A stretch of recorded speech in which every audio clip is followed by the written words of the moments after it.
ചങ്ങായിമാരെ, നിങ്ങൾ പുതിയ വാർത്ത എന്തെങ്കിലും അറിഞ്ഞാ? തിരുവനന്തപുരത്തെ ബി.ജെ.പിന്റെ നേതാക്കന്മാരുണ്ടല്ല, കോടിക്കണക്കിന് രൂപ ഉണ്ടല്ല മുക്കി നക്കി പോലും. മുക്കലും നക്കലും പിന്നെ ബി.ജെ.പിന്റെ അവകാശമായതുകൊണ്ട് ആരും ചോദ്യം ചെയ്യാൻ പാടില്ലെന്നാണ് ബി.ജെ.പിന്റെ നേതാക്കന്മാർ പറയുന്നത്. സംഭവം വേറൊന്നല്ല, തെരഞ്ഞെടുപ്പ് ഫണ്ടായിട്ടുണ്ടല്ല കേന്ദ്രത്തിലെ ബി.ജെ.പി ഉണ്ടല്ല കേരളത്തിലേക്ക് കോടിക്കണക്കിന് രൂപ അങ്ങ് ഒഴുക്കി വിട്ടിനി. ആ ഒഴുക്കി വിട്ട കോടികളിൽ നിന്ന് കുറച്ച് ബി.ജെ.പിയുടെ നേതാക്കന്മാരുണ്ടല്ല മുങ്ങി തപ്പിട്ടാവലും ഈ നക്കലും മുക്കലും നടത്തിയിട്ടുള്ളത്. ഈ മുക്കലും നക്കലിന്റെ ആസൂത്രയ്ക്ക് ആരാന്നറിയാം? ബി.ജെ.പിന്റെ വനിതാ നേതാവാണ്. ആ വനിതാ നേതാവ് വേറെ ആരുമില്ല, ബി.ജെ.പിന്റെ സംസ്ഥാന സെക്രട്ടറിയായ അഞ്ജന രഞ്ജിത്തിലെ ഓരാണ് ഇതിന്റെയൊക്കെ ആസൂത്രക. പക്ഷെ വേറൊരു കാര്യം കൊണ്ട് ഈ വനിതാ നേതാവിന് പിന്നിടില്ല, വേറൊരു വൻമരമുണ്ടെന്ന് ബി.ജെ.പിക്കാർ തന്നെ പറയുന്നുണ്ട്. ആ വൻമരം വേറെ ആരുമല്ല, നമ്മളെ മുതലാളിയില്ലേ ചന്ദ്രശേഖരൻ മുതലാളിയാണെന്നാണ് ബി.ജെ.പിക്കാർ തന്നെ പറയുന്നത്. ഞാൻ ഈ സത്യം പറയുന്നത് കേൾക്കുമ്പോൾ ഏതെങ്കിലും ചാണക സംഖ്യക്ക് കുരുപൊട്ടുന്നുണ്ടെങ്കിൽ കുരുപൊട്ടേണ്ട ചാണക സംഖ്യകളെ ഈ കാര്യമില്ല തുറന്നു പറഞ്ഞത് വേറെ ആരുമില്ല, നിങ്ങളെ കർമ്മ ന്യൂസിലെ ആ കർമ്മ ചേച്ചി തന്നെയാണ് ഈ വാർത്ത പുറത്തു കൊണ്ടുവന്നത്. അങ്ങനെ കർമ്മ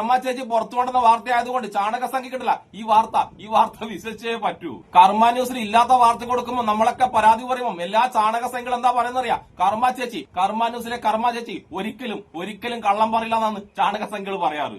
അതുകൊണ്ട് ചാണക സംഖ്യകളെ നിങ്ങളെ നേതാക്കന്മാരുടെ തെരഞ്ഞെടുപ്പ് ഫണ്ട് നക്കി മുക്കിന്നുള്ള ഈ സത്യം കർമ്മ ചേച്ചി പറഞ്ഞതുകൊണ്ട് നിങ്ങൾ വിശ്വസിച്ചേ പറ്റൂ. എന്തായാലും നമുക്ക് ഇതുമായി ബന്ധപ്പെട്ട് കർമ്മ ന്യൂസിലെ കർമ്മ ചേച്ചി തന്നെ സത്യം പറഞ്ഞത് ഒന്ന് കേട്ടിട്ട് വന്നല്ലോ. ഈ സത്യം പറഞ്ഞിട്ടല്ല കർമ്മ ചേച്ചി വർഷത്തിൽ ഒരിക്കലും മാത്രമാണ്. ആ സത്യം നമുക്കൊന്ന് കേട്ടിട്ട് വരാം. കോർപ്പറേഷനിലും നിയമസഭയിലും മിന്നും പ്രകടനം കാഴ്ചവെച്ച ബി.ജെ.പിയുടെ തിളക്കത്തിന് കോട്ടം തട്ടുന്നു.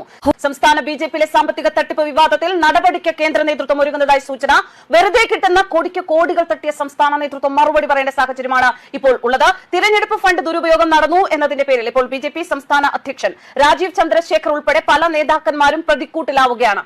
കേട്ടല്ലോ, ചാണക സംഖ്യകൾ വേറെ ആരുമല്ല പറഞ്ഞത്, നിങ്ങളെ കർമ്മ ന്യൂസിലെ കർമ്മ ചേച്ചി തന്നെയാണ് പറഞ്ഞത്. ഇതിന്റെ പിന്നിലുണ്ടല്ല നിങ്ങളെ ചന്ദ്രശേഖര മുതലാളിന്റെ എല്ലാ കൈയും ഉണ്ട് എന്ന്. അതുകൊണ്ട് കർമ്മ ന്യൂസിലെ കർമ്മ ചേച്ചി ഒരിക്കലും കള്ളം പറയില്ല എന്ന് പറഞ്ഞാൽ എല്ലാ ചാണക സംഖ്യകളും ഈ സംഭവം വിശ്വസിച്ചേ പറ്റൂ. പിന്നെ വേറൊരു കാര്യമുണ്ട്, ചന്ദ്രശേഖര മുതലാളിന്റെ പേരുണ്ടല്ല ഈ മുക്കലും കക്കലും എന്നുള്ള വാർത്ത വരുമ്പോഴല്ല മലയാളികൾ എന്തായാലും വിശ്വസിക്കും. അതായത് ചന്ദ്രശേഖര മുതലാളി എവിടെയുണ്ടോ അവിടെയുണ്ടല്ല കക്കലും മുക്കലും നടക്കുന്ന മലയാളി കൃത്യമായിട്ട് അറിയാം. അതായത് മൃഗയ സിനിമയിൽ മമ്മൂട്ടിയുടെ കഥാപാത്രമായ വാറിനുണ്ടല്ല വാറുണ്ണിക്കാരെ വീട് എന്ന് പറഞ്ഞിട്ട് ആ സിനിമയിൽ ഒരു കോമഡി ഉണ്ട്.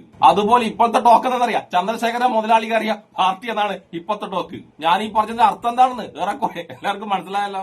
ഇനി ഇതുമായി ബന്ധപ്പെട്ട് നമ്മളെ കർമ്മ ചേച്ചി ഉണ്ടല്ല കുറച്ചുകൂടി സത്യങ്ങളുണ്ടല്ല നല്ലോണം തുപ്പുന്നുണ്ട്. അതും കൂടി നമുക്കൊന്ന് കേട്ടിട്ട് വരാം. നടപടികളുമായി കേന്ദ്രം മുന്നോട്ട് പോയാൽ സംസ്ഥാന നേതൃത്വത്തിലെ പ്രമുഖരായ പലർക്കും അത് കുഴപ്പങ്ങൾ ഉണ്ടാക്കും. തെരഞ്ഞെടുപ്പ് പ്രൊമോഷന്റെ പേരിൽ പലരെ കൊണ്ടും പണിയെടുപ്പിച്ച് കാര്യം നടത്തി പറഞ്ഞുറപ്പിച്ചിരുന്ന തുക നൽകാതെ കൈമലർത്തിയ നിരവധി പരാതികൾ തെരഞ്ഞെടുപ്പ് പ്രചാരണ സമയത്ത് ഉണ്ടായിട്ടുള്ളതായി വിവരങ്ങളുണ്ട്. നക്കാപ്പിച്ച കാശ് നൽകി ഡിജിറ്റൽ മീഡിയകളെ തൃപ്തിപ്പെടുത്തി കോടികളും കൊണ്ട് മുകളിലുള്ളവർ മുങ്ങിയതായാണ് വിവരങ്ങൾ. രാജീവ് ചന്ദ്രശേഖർ ബി.ജെ.പി സംസ്ഥാന അധ്യക്ഷനായി വന്നപ്പോൾ കേരളത്തിലെ ബി.ജെ.പി പ്രവർത്തകർക്കുൾപ്പെടെ ഒരു പ്രതീക്ഷ ഉണ്ടായിരുന്നു. കോടികൾ അമ്മാനമാടുന്ന കോടീശ്വരനായ രാജീവ് ചന്ദ്രശേഖർ എന്തായാലും അഴിമതിക്ക് അദ്ദേഹം കൂട്ടുനിൽക്കില്ല. ബി.ജെ.പിയുടെ ഭാഗത്തുനിന്ന് ഇനി അത്തരമൊരു വിവാദമായ ഒരു വിഷയം ഉണ്ടാകില്ല എന്ന് തന്നെ ഉറപ്പിച്ചായിരുന്നു എല്ലാവരും മുന്നോട്ട് പോരുന്നത്. പക്ഷേ രാജീവ് ചന്ദ്രശേഖർ വന്നിട്ടും രക്ഷയില്ല എന്ന് വേണം പറയാൻ. എല്ലന്റെ കർമ്മ ചേച്ചിയെ കുറുക്കന്റെ കയ്യിലിടില്ല, കോഴിക്കുണ്ട താക്കോല് കൊടുക്കുന്ന പോലെയല്ലേ ചന്ദ്രശേഖര മുതലാളിന്റെ കയ്യിൽ ഫണ്ട് ഉണ്ടല്ല തെരഞ്ഞെടുപ്പ് ഫണ്ട് കൊടുക്കുന്നത്. പിന്നെ വേറൊരു കാര്യമുണ്ട്, ഈ കാര്യത്തിലുണ്ടല്ലോ ഞാൻ ചന്ദ്രശേഖര മുതലാളിയില്ലേ മൂപ്പറ മാത്രം കുറ്റം പറയില്ല. മൂപ്പർക്ക് മുന്നേ ഉണ്ടല്ല വേറൊരു വില്ലാളി വീരനുണ്ടായിരുന്നു, അത് വേറെ ആരില്ല, നമ്മൾ ഉള്ളിസുരല്ലേ ഉള്ളിസുരേട്ടൻ അന്നുണ്ടല്ല ഫണ്ട് എങ്ങനെ മുക്കിയെന്നറിയാം? കുഴപ്പണെന്ന് പേരിലാണ് നമ്മൾ ഉള്ളിസുരേട്ടൻ അന്ന് ഫണ്ട് മുക്കി നക്കിയത്. അങ്ങനെ നോക്കുമ്പോൾ നമ്മൾ ചന്ദ്രശേഖര മുതലാളി ഉണ്ടല്ല ഒറ്റക്കല്ല മുക്കി നക്കിയത്, ഒരുപാട് ആൾക്കാർക്കുണ്ടല്ല ഷെയർ കൊടുത്തിട്ടുണ്ട്. പക്ഷെ നമ്മൾ ഉള്ളിസുരേട്ടൻ മുക്കി നക്കിയന്റെ ഷെയർ ആർക്കാ കൊടുത്തെന്നറിയാം? ഭാര്യക്കും മക്കൾക്കും മാത്രമേ നമ്മൾ ഉള്ളിസുരാട്ടം കൊടുത്തുള്ളൂ. പക്ഷെ ചന്ദ്രശേഖര മുതലാളി ഇടില്ല, കുറെ ആൾക്ക് കൊടുത്തിട്ടുണ്ട്. അതാണ് ഞാൻ പറഞ്ഞത്. അങ്ങനെ വെച്ച് നോക്കുമ്പോഴല്ല തമ്മിൽ ഭേദം തൊമ്മനെന്ന് പറഞ്ഞ പോലെ അതിൽ ഭേദമുണ്ടല്ല നമ്മുടെ ചന്ദ്രശേഖര മുതലാളി തന്നെയാണ്. പിന്നെ വേറൊരു കാര്യം കൂടിയുണ്ട്, ഈ തെരഞ്ഞെടുപ്പ് ഫണ്ട് എന്ന് പറഞ്ഞിട്ട് ഇങ്ങോട്ട് വരുന്ന പൈസ ഉണ്ടല്ല അയോധ്യന്ന് ചാണകസംഘങ്ങൾ മുക്കിയില്ലേ, ആ മുക്കി നക്കിയ പൈസ തന്നെയല്ലേ. അതുകൊണ്ട് കേന്ദ്രത്തിലെ ബി.ജെ.പിക്കാർ മുക്കി നക്കിയിട്ട് ഇങ്ങോട്ട് അയക്കുന്ന പൈസ ഉണ്ടല്ല ഇവിടുത്തെ ആൾ കട്ട് മുറിക്കുന്നതിന് ഒന്നും കേന്ദ്രത്തിലെ ബി.ജെ.പിക്ക് ഇടില്ല ഒന്നും പറയാൻ കഴിയില്ല. അതായത് ചട്ടനെ പൊട്ടൻ ചതിച്ചെങ്കിൽ പൊട്ടനെ ഉണ്ടല്ല പൊട്ടനെ ദൈവം ചതിക്കും എന്ന് വിചാരിച്ചിട്ട് ഡൽഹിയിലെ നേതാക്കന്മാരല്ലേ അങ്ങ് സമാധാനിച്ചോ? നമുക്കിനി ഇതുമായി ബന്ധപ്പെട്ട് നമ്മളെ കർമ്മ ചേച്ചി ഉണ്ടല്ല കുറച്ച് സത്യങ്ങൾ കൂടി തുറന്നു പറഞ്ഞിട്ടുണ്ട്, അതും കൂടി ഒന്ന് കേട്ടാലോ? ഇനി ഈ വർഷം നമ്മളെ കർമ്മ ചേച്ചി ഉണ്ടല്ല ഒരു സത്യം പോലും പറയില്ല. വർഷത്തിൽ ഒരു സത്യം മാത്രമേ നമ്മളെ കർമ്മ ചേച്ചിക്ക് പറയാൻ പറ്റൂ. ആ സത്യം ഇതാണ്, അത് പറഞ്ഞു കഴിഞ്ഞു.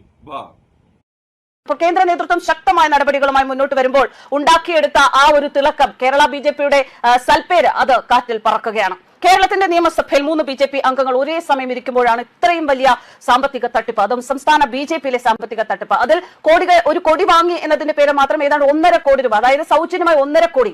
ശക്തമായ ഇടപെടൽ ഇപ്പോൾ ഈ വിഷയത്തിലുണ്ട്. എന്തായാലും 3 സീറ്റ് നേടിയ വലിയ വിജയം, അത്തരത്തിലൊരു വലിയ വിജയം നേടിയ BJPയുടെ വിജയത്തിന് ഇപ്പോൾ കോട്ടം വരുന്ന ഒരു നടപടിയാണ് സംസ്ഥാനത്ത് ഉണ്ടാകുന്നത്.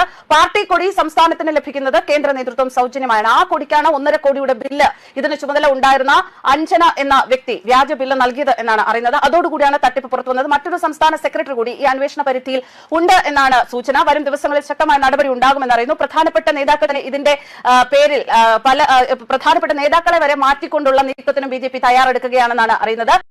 അടിപൊളി കർമ്മ ചേച്ചി. കക്കലും മുക്കലും നടത്തിയ BJPയുടെ നേതാക്കന്മാരൊക്കെ പുറത്താക്കാനാണ് കിട്ടില്ല. കേരളത്തിലൊന്നല്ല, ഇന്ത്യയിൽ തന്നെ ഒരൊറ്റ BJPയുടെ നേതാക്കന്മാർ ബാക്കി ഉണ്ടാവില്ല. ഈ കളവിലല്ലെങ്കിൽ വേറൊരു കളവില് BJPയുടെ നേതാക്കന്മാർക്ക് കിട്ടില്ല. ഏതെങ്കിലും ഒരു കളവിലിട്ടില്ല, എന്തായാലും പങ്കാളിത്തം ഉണ്ടാവും. അതുകൊണ്ട് കളവിൽ പങ്കാളിയായി BJPയുടെ നേതാക്കന്മാർ BJP പുറത്താക്കുന്ന കാര്യമുണ്ടല്ല. അങ്ങനെ കർമ്മ ചേച്ചി സ്വപ്നം കാണുകയും വേണ്ട. അങ്ങനെ എങ്ങാനും സംഭവിച്ചു കഴിഞ്ഞാല് കേരളത്തിലൊന്നല്ല, ഇന്ത്യത്തിനുണ്ടല്ല BJPക്ക് ഒരൊറ്റ നേതാക്കന്മാർ ഉണ്ടാവില്ല. പിന്നെ നമ്മളെ കർമ്മ ചേച്ചി പറഞ്ഞിട്ടില്ലേ, കൊടി വാങ്ങാനെന്ന പേരിലാണ് പോലും BJPക്കാരനല്ല നേതാക്കന്മാർ 1.5 കോടി രൂപ മുക്കി നക്കിയത്. കൊടിയുടെ പേരിൽ 1.5 കോടി രൂപ ഇവർ മുക്കി നക്കിയിട്ടുണ്ടെങ്കിൽ വേറെ എന്തിന്റെയൊക്കെ പേരിൽ എത്രയൊക്കെ കോടിയിട്ടില്ല ഇവർ മുക്കി നക്കിയിട്ടുണ്ടാവും. അതും കേരളത്തിൽ 3 MLA കിട്ടിയപ്പോ സംഖ്യകള് ഇമാതിരി കക്കലും മുക്കലാണെങ്കിൽ കുറച്ചും കൂടി MLA കിട്ടിയിട്ടുണ്ടെങ്കിൽ സംഖ്യകൾ എമ്മാരി കക്കലും മുക്കലായിരിക്കും. കക്കലും മുക്കലും നക്കലും മാത്രമോ നമ്മളെ കേരളം ഉണ്ടല്ല, കേരളം പോലും ഉണ്ടല്ല, നമ്മൾ പോലും അറിയാതെ ഈ സംഖ്യയിലുണ്ടല്ല വിറ്റ് തൊലച്ചിട്ടുണ്ടാവും. പിന്നെ വിറ്റ് തൊലക്കുന്ന കാര്യത്തിലുണ്ടല്ല കേരളത്തിലെ BJPക്കാർക്കുണ്ടല്ല, കേന്ദ്രത്തിലെ BJPക്കാർ ഒരു ഉദാഹരണമാണല്ലോ. അതായത് കേന്ദ്രത്തിലെ BJP നേതാക്കന്മാരുണ്ടല്ല, നമ്മൾ പോലും അറിയാതെ നമ്മുടെ രാജ്യത്തിനുണ്ടല്ല അദാനിക്കും അംബാനിക്കും എന്നേ വിറ്റ് കഴിഞ്ഞ്. പിന്നെ വേറൊരു കാര്യം കൂടി നിങ്ങൾ ചിന്തിച്ചിന, ശബരിമലയിൽ കളവ് നടന്നപ്പം ഇവിടെ ഉണ്ടല്ല അഹോരാത്രം കലാപം ഉണ്ടാക്കിയ നമ്മുടെ BJPയുടെ നേതാക്കന്മാർ ഒന്നുമില്ല. അയോധ്യയിൽ ചാണക സംഖ്യകൾ കട്ടുന്നതിട്ട് ഒരക്ഷരം മുണ്ടിയിട്ടില്ല. അതാണ് ഞാൻ ആദ്യമേ പറഞ്ഞത്, കളവ് നടത്തുക എന്നുള്ളതുണ്ടല്ല BJPയുടെ മാത്രം അവകാശമാണ്. അതുകൊണ്ട് BJPയുടെ നേതാക്കന്മാർ കളവ് നടത്തിയെന്ന് അറിഞ്ഞു കഴിഞ്ഞാൽ ആരും അതിനെക്കുറിച്ച് ചോദിക്കാനും പാടില്ല, അതിനെക്കുറിച്ച് മുണ്ടാനും പാടില്ല. ഇങ്ങനെയാണ് ചാണകസംഖ്യകൾ പറയുന്നത്. അപ്പോഴെന്തായാലും ജീവിതത്തിൽ ഇടക്കിടക്കെങ്കിലും ഉണ്ടല്ല സത്യം വിളിച്ചു പറഞ്ഞ എന്റെ കർമ്മ ചേച്ചിക്കും എന്നെ ഇഷ്ടപ്പെടുന്ന എല്ലാവർക്കും എന്റെ ഒരു നല്ല സുലാൻ.